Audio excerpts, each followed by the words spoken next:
পৰিচয়টো দিব।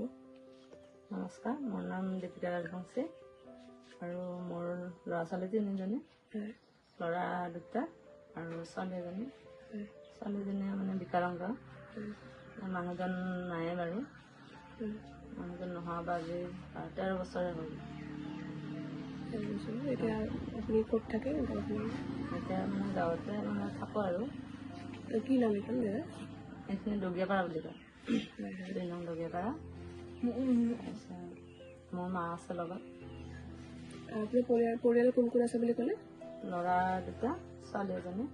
ক'ত থাকে তেওঁলোক? এতিয়া সৰুটো পঢ়ি আছে 7ত, 5-7। ছোৱালীজনী পঢ়িব নোৱাৰে, মানে বিকলাংগ। তাৰপিছত ডাঙৰ ল'ৰাটো বম্বেত থাকে। আপোনাৰ ক'ভিড লকডাউনৰ টাইমত কেনেকুৱা অভিজ্ঞতা আছে? এতিয়া মানে ক'ভিডৰ সময়ত মানে কি হ'ল, মোৰ ল'ৰাটো বাহিৰত আছিলে, বাহিৰৰ পৰা আহিল। তাতে শুৱালকুছিত যাম বুলি ক'লে। শুৱালকুছিত মই সুধিলোঁ, শুৱালকুছিত কৈছে কি ইয়াৰতো মানুহ নহয়, গতিকে ইয়াত আহিব নোৱাৰিব এনেকৈ ক'লে। কোৱাৰ কাৰণে মই ক'লোঁ কি তেতিয়াহ'লে গাঁৱলৈকে যাব লাগিব। গাঁৱত আহিল। অহাৰ পিছত মানে গাঁৱৰ মানুহে কৈছে কি ইয়াততো থাকিব নোৱাৰিব, ইয়াতে ইমান দিনৰ পৰা ঘৰ দুৱাৰ নাই, আৰু বাৰু ইয়াত এইকেইটা দিন থাকিল আৰু কোৱাৰেণ্টাইন থকা কেইটা দিন থাকিল। তাৰপিছত ক'ত যাব? একো মানে হেৰি নাছিল, আমাৰ ঘৰ দুৱাৰ নাছিলে ইয়াতে। তাৰপিছত ভাঙি চিঙি গৈছিল। আহি মানে গাঁওবুঢ়াক মাতি আৰু কোনোবা এনেকৈ মানে জ্যেষ্ঠ কেইজনমান মানুহ আহি মোকামিলা কৰি মানে হেৰি কৰিলে আৰু স্কুলত থোৱাৰ ব্যৱস্থা কৰিলে আৰু। তাৰপিছত মোক মাতিলে, মই আহিলোঁ। সেনেকুৱাকৈহে মানে আমাৰ সংযোগ হ'ল, নহ'লে আগতে ইমান দিনেদি সংযোগ নাছিলে আৰু। তাৰপিছত কেনেকুৱা মানৱ কল্যাণৰ পৰা কি সহায় পালে? তাৰপিছতে মানে সহায় কৰিলে তেওঁলোকে, মানে মই লগ পালোঁ।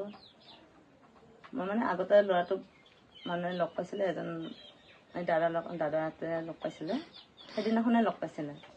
মানুহবিলাক কোনোবা কৈছে ইয়াত থাকিব নোৱাৰিব কিবা হেন, মানে অতুল দা যে আছে, অতুল দাই লগ পালে। সেইখিনি সময়তে তেখেতো আহি পাইছিল সেইখিনি সময়ত। তাৰপিছত সিও মানে গাড়ীৰ পৰা নামিছে, তাৰপিছত হাহাকাৰ লাগি আছে। তাৰপিছতে মানে কৈছে হেৰি ইয়াততো থাকিব নোৱাৰিব। তেতিয়া মানে অতুল দাই কৈছে কি বোলে কিয় গাঁৱৰ ল'ৰা গাঁৱত নাহি, গাঁৱত নাথাকি ক'ত থাকিব, সেনেকৈ মানে ক'লে। কোৱাৰ কাৰণে মানে তেতিয়াহে মানে থাকিব দিয়া হ'ল। তাৰপিছত সেনেকৈ মানে দাদাই মানুহ কেইটামান লৈ আহিল। আহি তাতে মানে গাঁৱৰ মানুহকো লগাই ল'লে। লোৱাৰ পিছত মিটিং এখন হ'ল। মিটিংখনত মানে কৈছে আৰু বোলে হেৰি এনেকুৱাকৈ আমাক সহায় কৰিব লাগে, গাঁৱৰ মানুহক সহায় কৰিব লাগে, আৰু আমিও সহায় কৰিম, তেওঁলোকক আমি এটা ঘৰ বনাই দিওঁ। সেনেকৈ মানে হেৰি কৰিলে আৰু দাদাহঁতে মানে আহি এনেকৈ ঘৰটো বনাই দিলে। লকডাউনৰ আগত শুৱালকুছি মই শালত বহিছিলোঁ, শালৰ কাম কৰিছিলোঁ ইয়াতে, বেলেগৰ শালত। আৰু তাৰ পিছত ইয়াতে অহাৰ পিছত কি কৰে? ইয়াতে অহাৰ পিছত মানে হাজিৰা কৰিয়ে হেৰি কৰিছিলোঁ। তাৰপিছতে আমি মানে এটা গোট খুলিলোঁ, আত্মসহায়ক গোট। সেই গোটৰ জৰিয়তে মানে এটা আমি লোন ল'লোঁ। লোনটো লৈ মানে মই শাল এখন পাতি লৈছোঁ আৰু এতিয়া বৰ্তমান।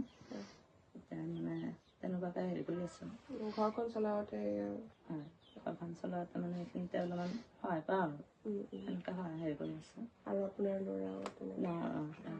ল'ৰাটোৱে মানে অলপ চলপ পইচা পাতি দি পঠায়, এনেকুৱাকৈ চলি আছোঁ।